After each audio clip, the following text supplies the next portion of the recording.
بەناوی خوای گەورە سڵاوتان لەبێت بەڕێزان لە ناو دۆخی قەیراناوی سووریا و شەری وڵاتان ئایندەی کورد و سیستەمە فیدراڵەکەی لە ڕۆژاوای کوردستان بە نادیاری ماوەتەوە لە کۆبوونەوەی وەزیرانی دەرەوەی رووسیا و تورکیا و ئێرانیش تەکید لە سەر یەکپارچەیی خاکی سووریا کرایەوە بە میوانداری بەڕێز غەریب حەسۆ نوێنەری پارتی یەکێتی دێموکراتی پێدا لە هەرێمی کوردستان تاوتوی ئایندەی کورد لە سووریا دەکەین. سەرەتا راپۆرتێک دەبین دواتر لەگەڵ میوانەکەمان درێژە بەم پرسە دەدەین.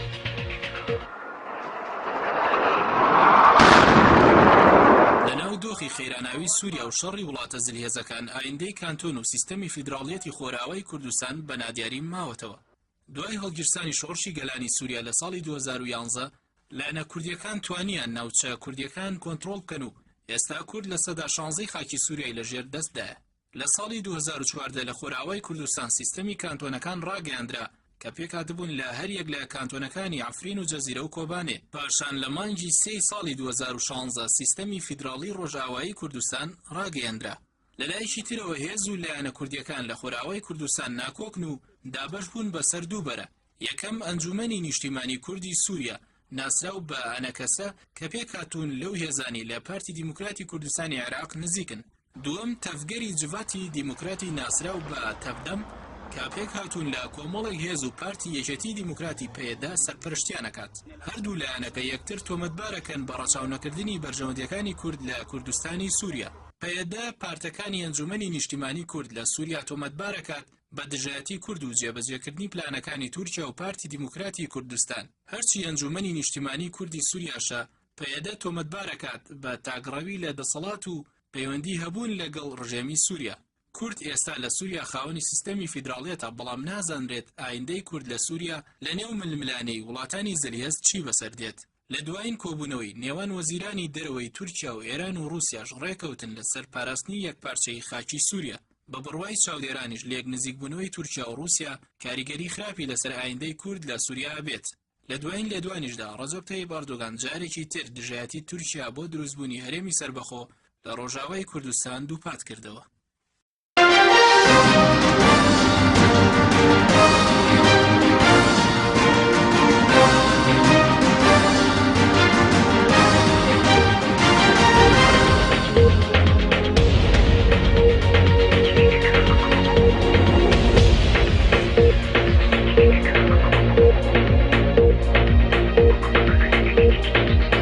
دوباره سڵاوتان لەبێت بەڕێزان کارگەری بەخێر بێن سوپاس بۆ ئامادەبوونتان. سپاس زۆر سپاس. ئەگەر سەرەتا بەر لەوەی باز لە ئایندەی کورد لە سووریا بکەین ئەمڕۆ ئێوە سەردانی کۆمەڵی ئیسلامیتان کرد ئامانجی سەردانەکەتان چۆن بووە؟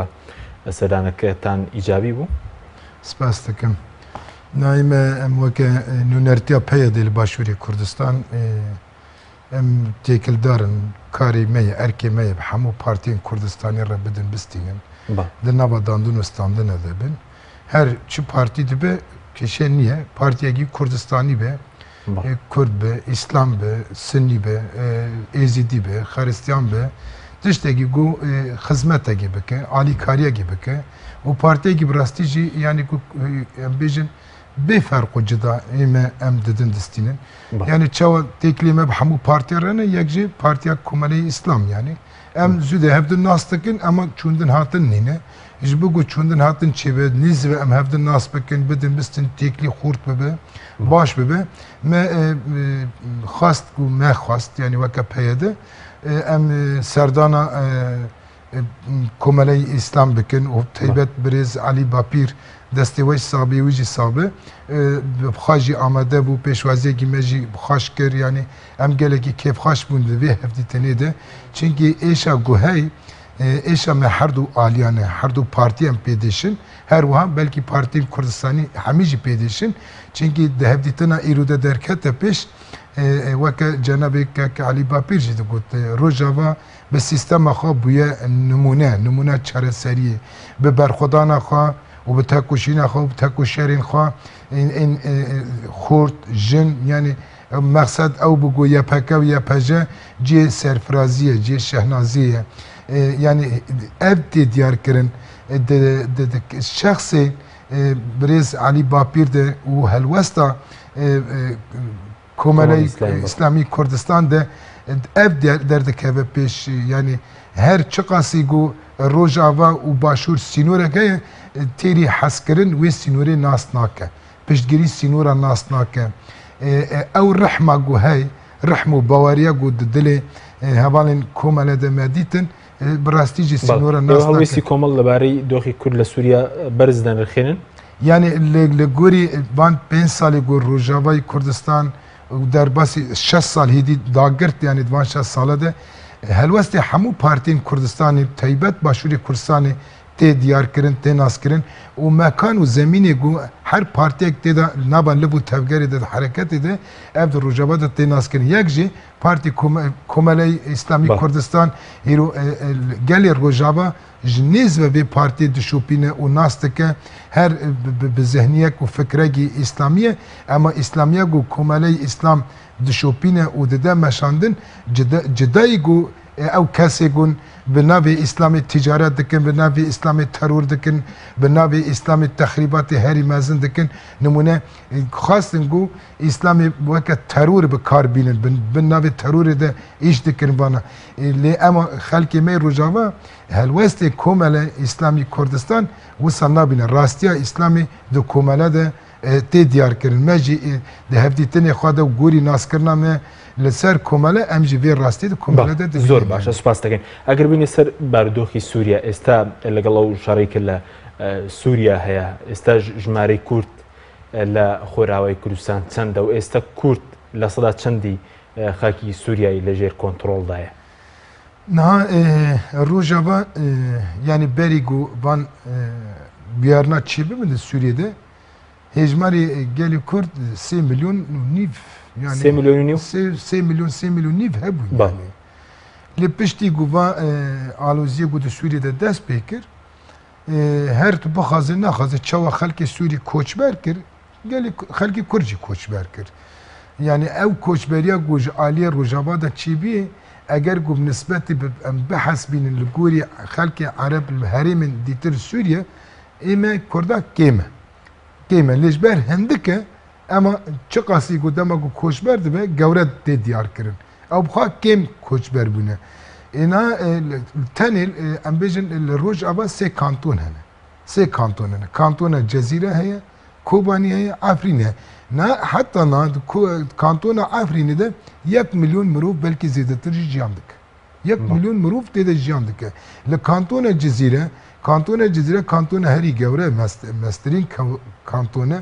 ji serê kanê de bigire heta dêrîk û heft navçe û bajarên gewre ne mezinin yani eger qet tune be milyon nîvek 2 milyon însan tê de jiyan dike li Kobanê 9 milyon însan îro tê de jiyan dike eger got hejmar derbas nekir be zêde jî nebû kawatê êsta çend maweto êsta rejê jmarê Kurd li Sûriye êsta çend maweto êsta duyem şera yani li gorî texmîna me û li gorî şûpandina me rewşa Rojavayê guhey yani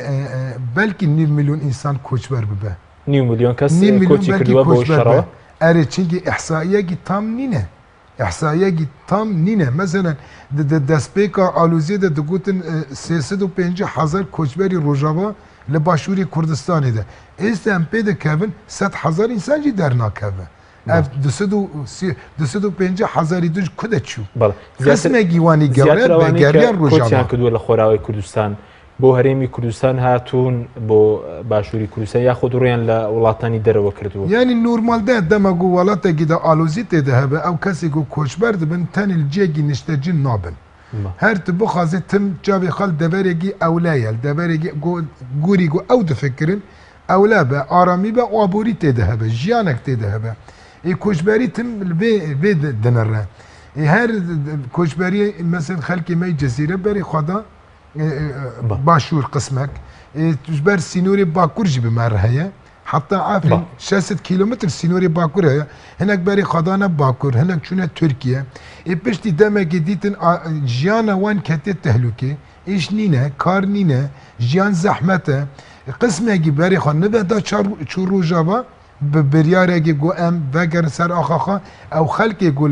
li ser axa Rojava tekoşîn dikin berxwedan dikin xwe jiyan dikin em ne ji wan çêtirin بری خواهدن قسمه گیجی بریان سازین ریخراوی گو دربا اوروپی بون ایگو کانی بون اف خلک هنگی قسمه گیجوان قناعت بکرا بو خوپانده بری وان بدا اوروپا و هنگی سیاست گیدوی داری دجاتا کرنش برجیان زحمت بول ور باکور زحمت بول ترکیه زحمت بول ایشتنه وانجی بری خواهده چونه اوروپا و بلکی بحر یونان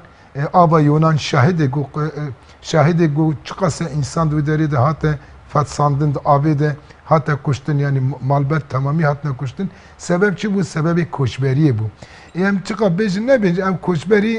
فره بود هنگی بری خدان چونه اوروپا الولات اوروپا جور به جور بالا بون سیاست الولات اوروپا جی هیا سیاست اگی قبطالیزمه و هر ولات اگی گو از کانبم مثلا 200,000 سوری راکم ایدن گوت از کانم 300,000 راکم ایدن گو از کانم 9 میلیونی راکم evci çeker yani aşkak be penebertiyer çeker. Bu bixazin welatekî vala bikin, axekê vala bikin, ji tekoşîn û berxudanê, ji welat Parîzê vala bikin, bi vê siyasetê, vê şêwazê gelek însan zor baş. Êsta Kurd li Sûriya li seda çendî xakî Sûriyayê li jêr kontrol da rêjê çend benîzîkeyî ew ê êsta li jêr kontrolî hêza Kurdiyekan re li Sûriyê. Yani tamamînen herêmên Kurd dibin kontrola hêzan YPG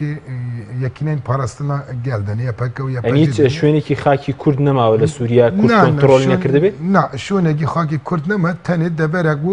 jara dibêjin herêma Şehba ê got di navbera Kobanî Efrîn de li vê deverê xelkê deverekî Kurdistanî ye, coğrafyekî Kurdistanî ye. Hiç işi Araba penine, hiç işi Türkçe penine. Devereki Kürdistan'ya, coğrafyaki Kürdistan'ı kevne. Kevn da halkın Rum hattın elvederi nişteci bune, Ermen hattın elvederi, pişti ve Arap hattını, henek Türkmen hattını, yani bir mozaik eki galan. Yani Arabi kudurda nahan nişteci bune, Arabi kevn, jera nabejin Arap, jera bejin tat. Çıma halki ecnebi bune asımla bune duderi de bune Arabe. Ev herimegi Kurdistaniye, ev herimci dedi ve herime de şer ve cengi Grand Servi herime tenekirin. Türkiye nahan müdahale kiriye. Çıkasa grupin çete uvani terör hene egul derdura Halabi bun ödli bun zatı geçtik hadvi deri de kom kirine. Demele gide de azaz ede, demele gide Cerablos de, demele gide duhazın bab bigrin. Vsa yani gengeşeki gelek imazın ve alane de heye. O milleti sivil gelek temeni heri grand despan çataj dedi. Heremin Kurdi, Afrin, Kobani, o cezire, Grespi, Kobani o cezire gande hevde. Yani mesahateki coğrafyaki imkanı bin serinseri sinuri Türkiye به dereceye 60 kilometre de yürüdü benim kontrola Kurda da ya. O coğrafya go am bejin Suriye'de te naskerin yani naberi 15-20 coğrafi. Dve deri de hatiye yani fazla takriben Suriye lejir kontrolü Kurda. Ben kontrolü Kurda da yani mesahati cezire mesahati gavreya. Zor baş valla mesak serserve bonumuna Kurd ise mesela إذا كان سوريا ديمقراط كلاني كي كردي سلاني كي تريش ديا بجدار بجاري اوبراسيوني كنترول كنوي رقده كان رقابه شكل كردستان ياخذ مثلا بوتشي إذا كان مثلا بجاري اما اوبراسيون داك لا برامبر تشيدا نا اب برسيغي جرينجا ان دماغو اف هيز دما هيز قد تشن بري خدتنا باجاري دخازن جي چتتي رزگار بكن اف هيز مثلا هاجر كرت ده هبت ده تنه بجدبي ما İşi me Kurdal Raqqa. Yani Raqqa bajareki Kurd nine. Bajareki Pirani xalki xa Arabe. Kurdi gulwe derin işte cici bune xalki yani qismek cezire ne, qismek xalki Kobani ne, ego jbo iş u kar ve şareki dve devre de te naskerin muhafazaya karu işte de bu kampanya te de peş kette bu jbo go jana rojana dabara xabikin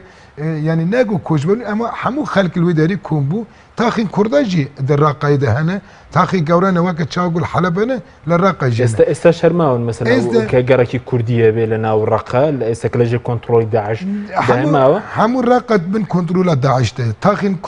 راخي كرداجي بن كنترول داعش ده çünkü kurd الوداري ده اف çete قد داعش ده هبون و çeten çakdar ego diji kurda şer dikir قبول ندکر گو کرد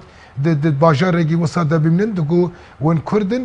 باجارێکی me îşê welceme nîne yani ew zihniyet cemvan heye heta çetetiya Daişî jî hat bi navê İslamê bila İslametiya Kurda jî qebûl nekir hemû çi Kurdê were hemû ihtiqal kirin girtin serê çendeka jêkin avêtine ber şarian êzê niha operasyonek heye ev operasyon bi navê Hêza Sûriya Demokratîk tê birêvebirin tê meşandin ne bi navê YPG û YPJ tê meşandin dema got bi navê YPG û YPJ be Merîkane bêje ma îşê Kurda li wir çi ye lê dema got bû Hêza Sûriya Demokratîk ev hêz ewle ye ji bo Sûriyekî demokratîk e tekoşîn dike ji bo Sûriyekî demokratîk e berxwedan dike ji bo Sûriya gîştî li ku derê pêwîst be ku were xastin çetetî teror li ku be an zext û tehdîd li ku derê hebe ev hêz ji heqekî xayî meşru rewe mudaxele bike çinkî eger got YPG û YPJ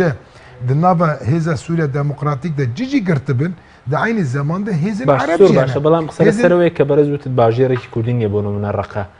لایەنە کوردەکان لە بەرامبەر چی ینی بە چ مەرجێک مەسەلەن بەشداری لەو ئۆپەراسیۆنەدا دەکەن بالعکس ev yani şerekatiye ev beşdarbûnê got bi hevret müşereketiye ew jî Ereb jî carna beşdarî şerrê me û Kobanî bûne alîkariya me kirine li dijî çetetiya Daişê li dijî serê ew li girê Spîl Tul Ebyadê bi me re beşdar bûne berxwedan kirine şehîdê wan hene însanê wan ji ber Kobanî ber girê Spî ve di xeta berxwedana Rojava de Ereb jî hê şehîd ketiye îro dema got em hevkarê hebin em hevşîrîkê hebin di asta berxwedanê de û di asta vê tekoşînê de û bû ji bo Sûriyekî demokratîk em li ku derê mesela were xastin Kurd jî beşdar be Ereb jî beşdar dibe Siryan û Türkmen jî beşdar dibe ev hiç pirsgirêk nîne odayekî wan heye Xurfetul Ameliyat vê karî qordîne dike vê karî dimeşîne tenzîm dike û bi rêva dibe zor baş ev noktayekê ez vê bêjim lê ema em tenê mesela bêjin bajar Erebe Kurd e li cem Hêza Sûriya Demokratîk ev ferq û cidayî têda nîne ama tehdîdül ku derê be li wê derê mesela herêmên Kurda YPG û YPJ dema got berxwedan têda kir tekoşîn kir çetetî şikan di asta navdewletî de bû sembolek îro ev hêz YPG û YPJ Hêza Sûriya Demokratîk di pêşa rojê de ev dibin hêzî netewî hêzî netewa Sûriya yani her بەتەنها هێزی کورد نییە tenê hêzekî Kurd nîne Kurd jî dibe hêzekî netewî Sûrî yani ev hêza YPG û YPJ bu îro heye tekoşîn dike berxwedan dike li pêşa roj dema got aramî çêbe istiqrarek çêbe li hevatinek sulhek çêbibe ev hêz wê çi be gelek hêz hene ev hêzê got bi hevra werne cem hev navekî din pêşniyar bikin hêzekî din pêşniyar bikin yani bi navekî cida mumkin e derke pêş vê bibe hêzekî netewî Sûrî lê ema her navê hêza YPG û YPJ wê her di dîroka mirovatî de زۆر باشە بەڵام تا چەندەوە ڕاستە باز لەو دەکرێت کە هیچ بەڵێنێک دراوە لەلایەن ئەمریکیەکان کە دوای ئۆپەراسیۆنی کۆنتڕۆڵکردنەوەی ڕقە ببێت بە بەشێک لە سیستەمی فیدراڵی ڕۆژاوی کوردستان شتێکی وا لە عێراقدا هەیە ئێمە زانێ ئەم وەکە پەیە de em jî beşdarî proja dibin ew projeyê ku ji aliyê rêveberiya xweser be hatiye pejrandin ئێمە mesela sistema demokratîk e li Rojava sistemekî demokratîk heye û di çarçova sistema demokratîk de kanton çêbûn îro rêveberiya her sê kantona projeyekî pêşkêş kirine teve ehzabên êgo di nava vê rêveberî de proje Federal a Bakurê Sûriye baş e ev proje Federal a Bakurê Sûriye tê çi watayî çi kaneb xar bîne alûzî bîne an şer bîne an çareseriyê bîne û aramiyê bîne eger got em çarçova vê sistema federal binirxînin sistemekî demokratîk e hemû pêkhatî pê de muşerekin tê de ciyê xwe digirin dema got tu vê sistemê ava bikî û tu îlan bike ragihînê tu wê çaxê rêl pêşî şer digirî rêl pêşî alûzî digirî tu li çareseriyê digerî gelo li dervî projeyên Kurda kêt proje anîne ne Amerika proje anî ne Rûsa anî ne rejimê anî ne opozisyona ixwan anî kesî tu proje ne anî hemû şer û ceng e hemû xûn e hemû talan e hemû serjêkirin e hemû tirs û tehdîd e tu proje nîne projeyekî çareserî tenê li cem îrada gelê Kurd و ایرادین پیکاتین هرمی گودل سر آخر روجاوا جان دکن لجامان پروژه درکتنا پیش یک جی پروژه سیستم دموکراتیک کانتون ریو خواب ریو برن دو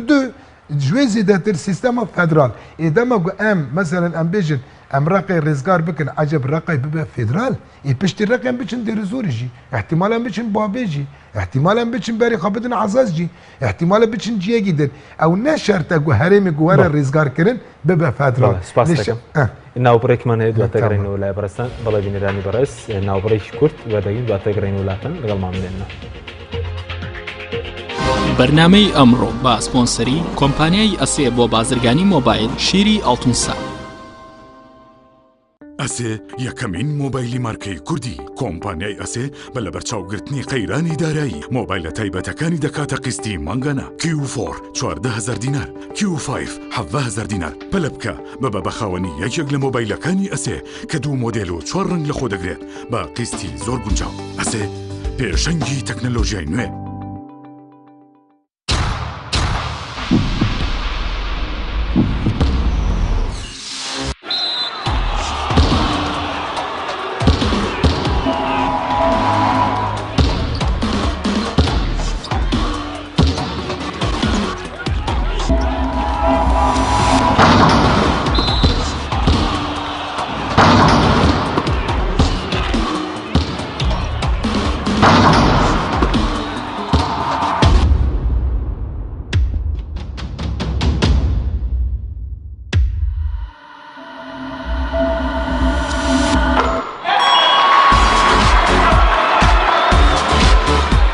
سەرکەوتنە گەورەیە تەنها شیری وشکی ئاڵتونسای تەمێکی ڕاستەقینە و 100% سروشتی نۆشی کەو هەمیشە بە بەهێزی بمێنەرەوە. کاتە نییە بچیتە بازار بۆ کڕینی پێداویستی ئەلیکترۆنیەکان وەک هەمیشە کۆمپانیای ئەسێ خزمەتگوزاری نوێی بۆ ئامادەکردوون. ئێستا دەتوانیت لە ڕێگەی ئینتەرنێتەوە سەرجەم ئامێرەکانی کۆمپانیای ئەسێ بکڕی و هەموو جۆرە کارتێکی موبایل و ئینتەرنێت بەدەست بخەیت. ئێمە بۆتان دەگەێنینە ماڵ و شوێنی کارەکانتان. لە ڕێگای کارتی ئەسێەوە ئەبیتە بەشداربووی سەرەکی ئەم خزمەتگوزاریە. لە $25 زیاتر پێداویستی بکڕە و کرێ گواستنەوەکەت لەسەر کۆمپانیا دەبێت. ئەسێ پێشەنگی تەکنەلۆژیای نوێ.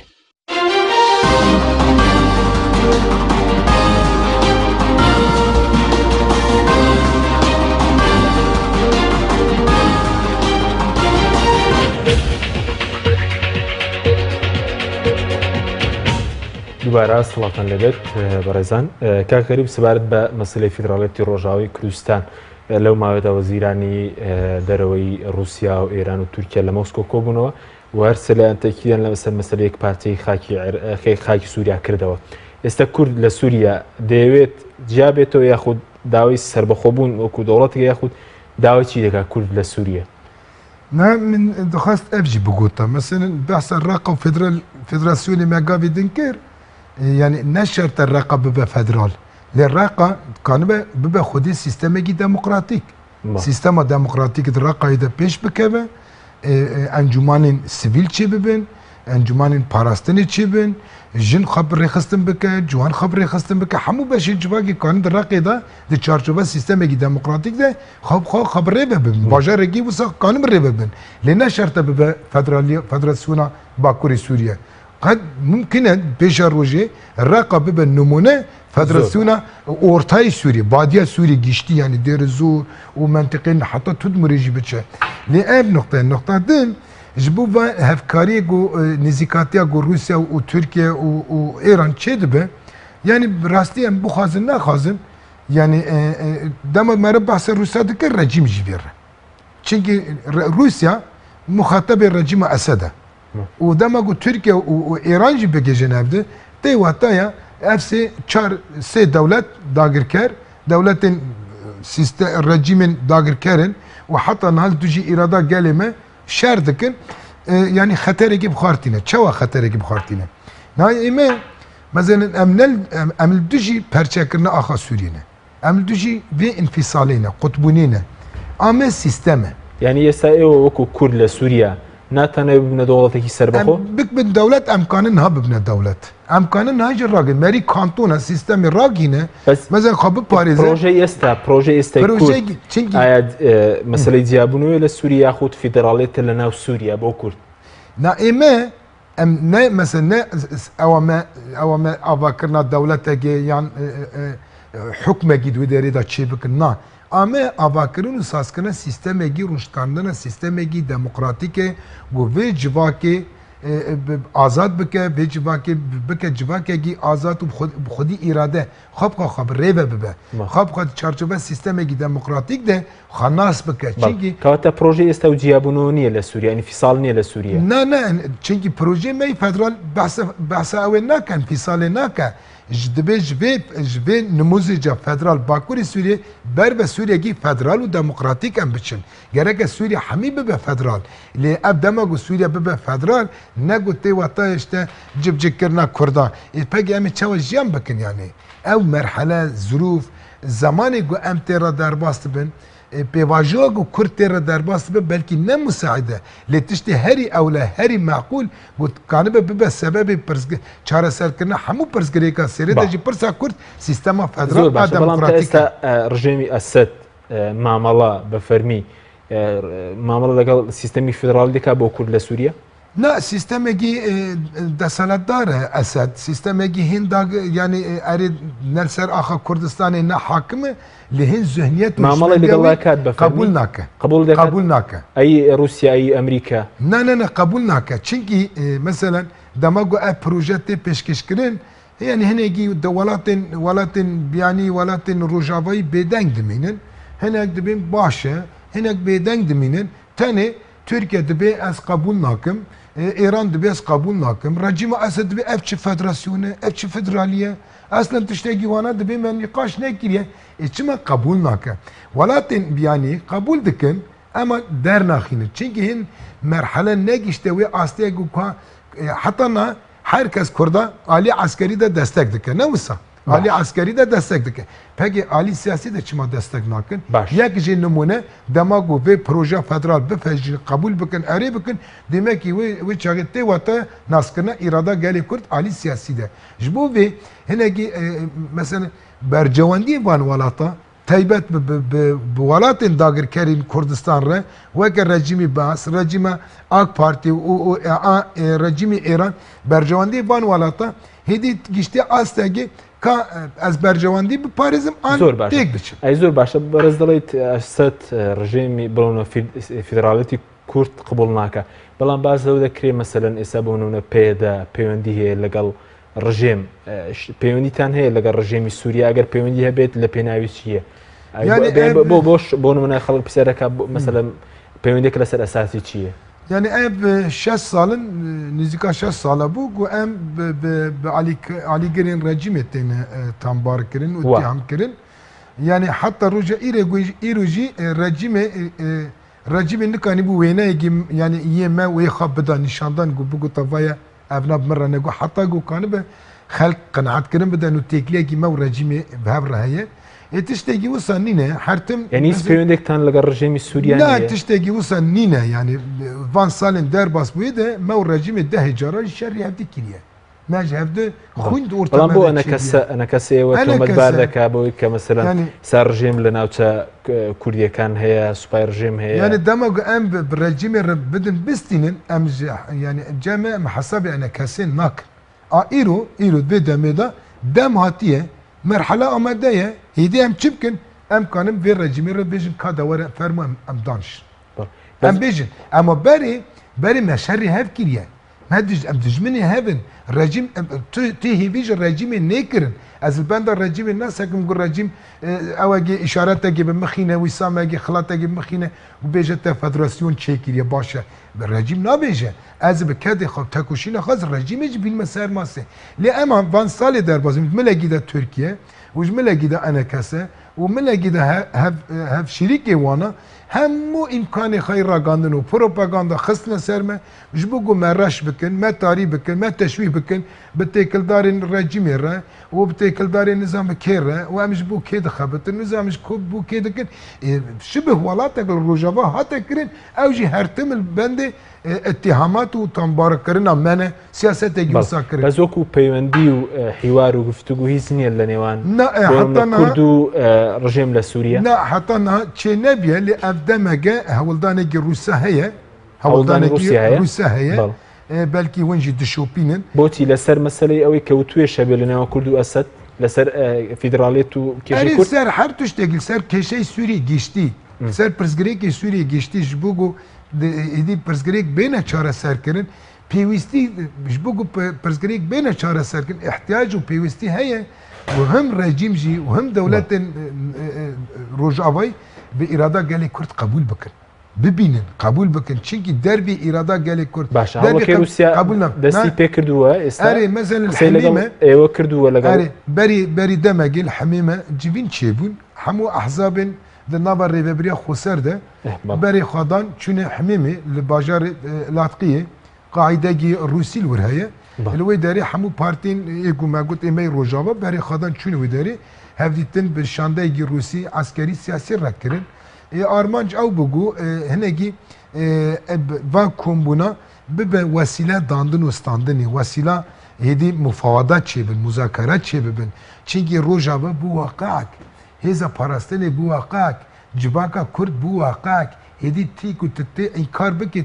tu tune bike înkar bike nema mecal ji bo vê jî ji bo ku ev waqe were qebûl kirin dehê cara jî me ji Rûsar gote çima rejîm me qebûl nake bila rejîm me etiraf bike ev di vê civînê de çi hate encamê wê çi bû işte ji ehzabê Kurdî ê di nava rêveberiya Xweser de grupek derkeve lijnek derkeve ev lijne weke grupekê temsilciya şanda Kurdî bike li Rojava û şandayekî rejîmê jî bila hebe bila bidin bistînin pirsgirêkil ku ye êdî rejîm jî zeîf e ketiye yani çima Kurda qebûl nake bila bêne cem hev ew pirsgirêk çinkî pirsgirêkî di Sûriyê de ye ancak li Sûriyê çareser bibe em herkes dibezine Cinêv wê li Cinêv çê bibe wê li Viyana çê bibe temam li cem jî imkan heye زۆر باشە جگەلەوەی کە بەڕێز باسی رووسیات کرد کاوڵێدا و توێشتان لەنێوان ئەو لایەنەی کە بەشدارن لە کانتۆنەکان ڕۆژاوە لەگەڵ ڕژێمی سووریا هیچ و توێژێکی ڕاستە و خۆ نەبووە لەسەر ئایندەی کورد لەگەڵ بەشار ئەسەد بۆ نمونە قسە بکرێت ناهین چی نەبیە پێشە ڕۆژ احتیمالە پێشە ڕۆژێ زیندی بە ڕاستە خۆ ببە داندنستاندن چێ ببە مفاوضات هێدی دەست پێک بکەن چونکی ڕەوشە سووری هێدی تحمل ناکە ڕاستیژی تحمل ناکە ئەگەر گو رژیم قبول نکه و روشی کردا قبول نکه شانده قبول نکه مفاوضات قبول نکه یعنی تهلوکه مزن هین الپیجه چما داگر کرنه گی نو چی بیل سر آخر روجاوا و سوریه او جی ترکیه یعنی سبارت با مسئله فدرالیت بوتی تاکو استا هرمی کردستان حکومتی هرم معامله لقل فدرالیتی ودکات نه مخابن يعني للأسف مخابن حتى رجائيرو حكومتي هرم وكا حكومتي كو هاي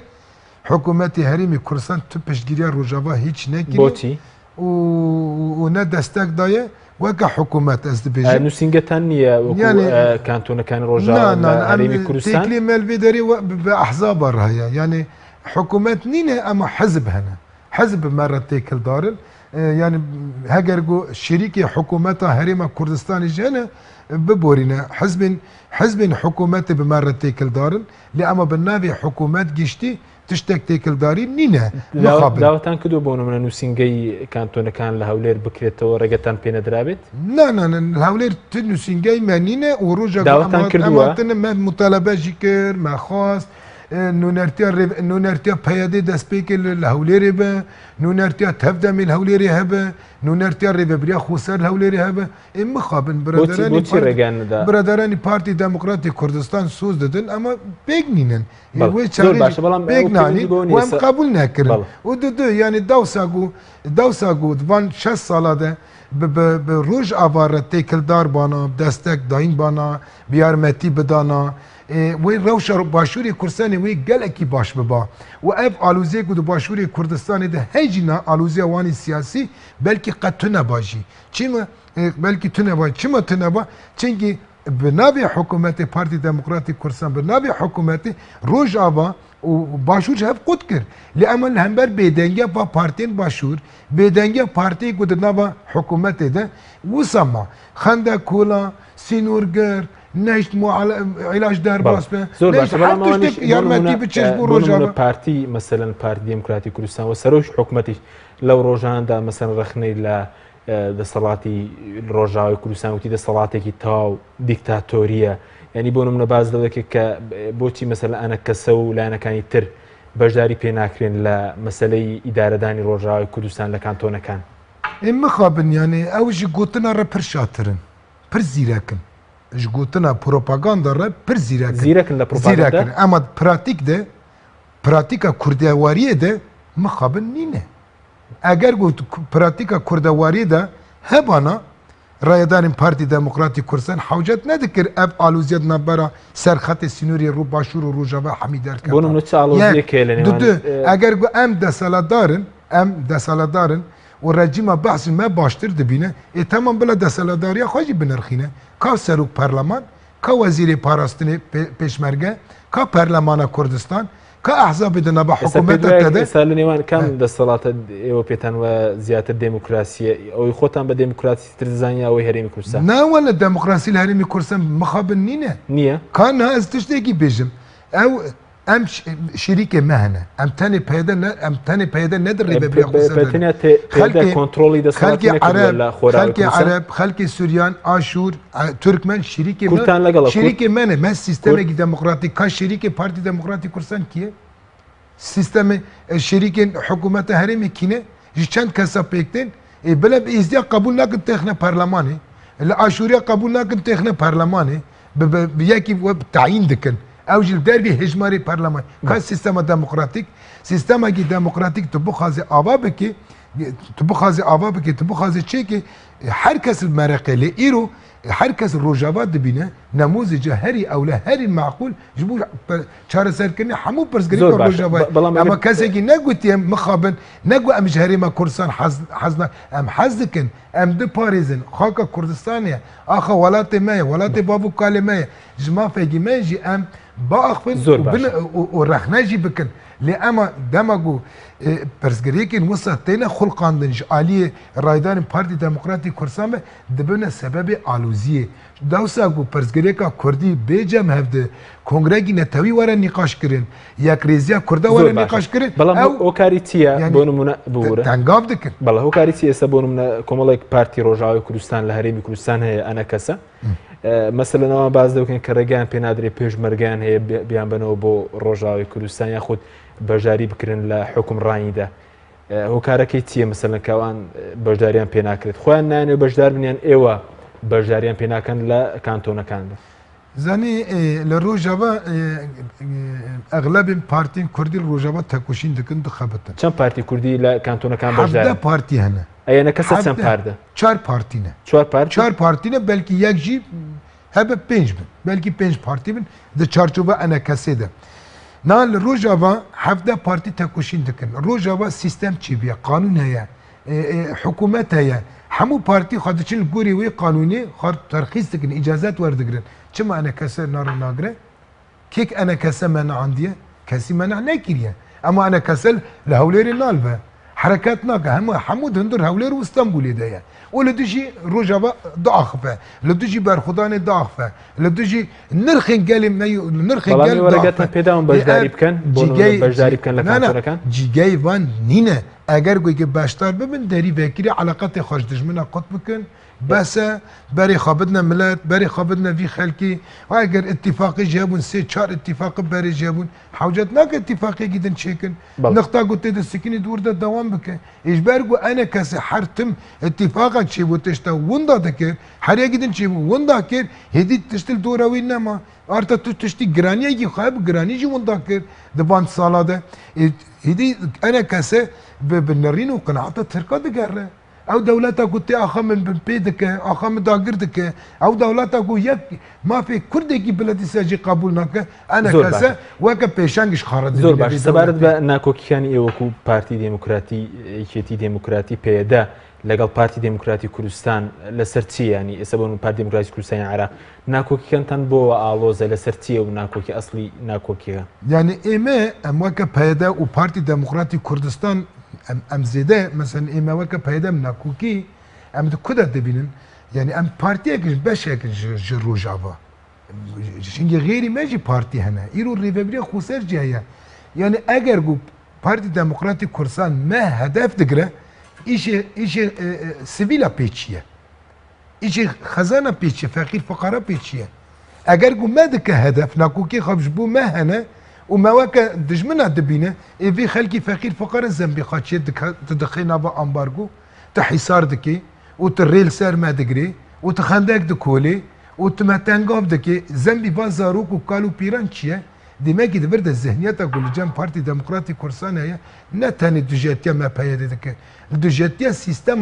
سیستما ریبریا خوسر آگل لروج آباته روش کاندل دوجتیا به سیستمی دکه دوجتیا سیستما گو فقیر فقارین شنگاله لچای شنگاله نف سرمه سقامه ده لبر صوبه کی نفته د کنگره خود کنفرانس خود مجلس کی خاصاز دکن جبو گو خبره به دیسویجی قبول نکرد حاجات قام پگیده چهار مره بحث سیستم دموکراتیک دکه شد دست داتینه سر و چهار کسایی ای سبارت بو پیشمرگانی که او انا کسا باسی دکه بروجای کسان بازوی که 5000 پێشمەرگیان هەیە و ڕێگان پێ نادرێت ڕێگان پێ نادرێت ئەوانیش ببن بە شێک لە سیستەمی سەربازی لە کانتۆنەکان لە ڕۆژاوی کوردستان والله نزانم 5000 قوتش کوانی نزانم چەندیان هەر چ قەسە بن چ قەبل چەند ساڵن تم جێرە حەزارات دکن جێرە بەحسە حەزارات پێشمەرگەش کوتینن کوێ دخن کی خزمەت دەوان دکە کی دەوان ئیزاتش بوان شارد نەش بوو ڕۆژاوانە وەکە ئەجندەکی سیاسی بکارتین يعني بقوا خفرت بك وفايا قوات من هي فايا هي زمان دبي بقاس هجماري من هي اذا قبل هجماري وان تشيه وش بو تشيه كي تمويل دك كي دعم دك كي مصرف دك زوت ايش بو وانا دك ابنا نجبو روجابانا تاني دخازن في بكن بهانه هي ما هي قالوا تمام باشا چما ناكو كي باشور هنا جبر ده استده هنا ناكو كي باشور چما كرد به جبر دو قوت ده هنا ام تجربه باشور دبینن دولات گیدان دهیز دو قوت دبن نابه زور باشه بس دگون گیدان نابه نه هند دولات گیدان والله سود لازمونی باشور کوردستان ورگن بو حکمرانی يعني لا مثلا تجربه باشور يعني ام تجربه باشور دبینن اما تجربه بين تشر روشه ده يعني ام ناخذ الرجابه بقي جبي روشه ايرو خلق باشور روجا باش خروكك چاره سری دبینه نمونه دبینه جبر چما سیستم الورال بر سیستم نینه ضعیفه بر تناقض گلکه مشکل کشه گلکن جبو به درجه يعني اگر گو مثلا خلق باشور احزاب باشور يعني او جوي نموذجه روجا بعد دبینن